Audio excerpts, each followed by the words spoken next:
So here we have the Nissan Qashqai on a 16 plate. I'm going to start off by showing you around the outside of the car, and then we'll hop in and run through some controls on the inside. From the outside, you can see it's a 5-door car with alloy wheels. We're going to start off inside the boot area first of all. As we approach the back of the car, you can see that we have reversing sensors.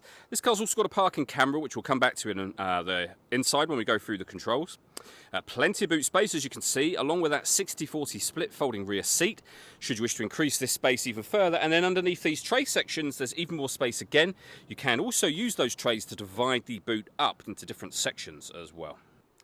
Okay, so we're just going to work our way back around to the front of the car, and then we'll hop in and run through those controls on the inside. Now that we've done a full circle of it though, you can see it's in lovely condition the whole way round.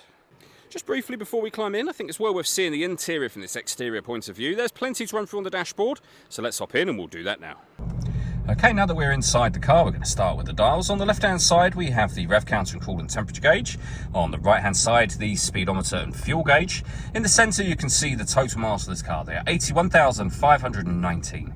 We have a digital readout for the speedometer displayed there. You can change that information for various different things using the button on the steering wheel that you'll find just here on the left-hand side. We have stereo and phone controls. So stereo here, phone controls over on the right-hand side. Cruise control and speed limiter as well on this side. Over in the centre is the main stereo itself. We're on the radio menu here. You can see we have AM radio, DAB and FM as well. If you want to listen to your own music, you can do so via the CD player. We've also got Bluetooth audio and auxiliary inputs as well. To pair your phone, hit the phone button, hit connect down in the bottom right hand corner just here, and then you'd pair a new device, of course. This car's got satellite navigation. As you can see, a nice clear colour display. It's a very easy system to use. And we've got a parking camera here. Not just any parking camera, that is a front-facing camera and a bird's eye view of exactly where the car is parked now. Front-facing camera and the front passenger side wheel. And if you pop the car into reverse, we get the reversing camera plus whatever is on that left-hand side at the time as well. Below that, we've got our dual zone climate control. You can adjust the passenger temperature, driver temperature. You can increase and decrease the fan speed. You can determine what direction you'd like the air to be distributed in.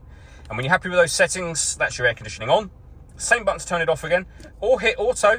The car will now maintain the temperatures you've asked for by taking control of the fan speed and direction of the air. Any manual adjustment will turn auto off and allow you to override and control this manually again.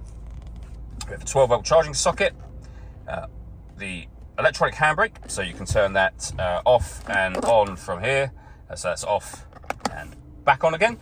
And then we have the gear lever for the 6-speed manual gearbox. The last thing I wanted to mention is the panoramic glass roof. So there's a button up above the rear view mirror.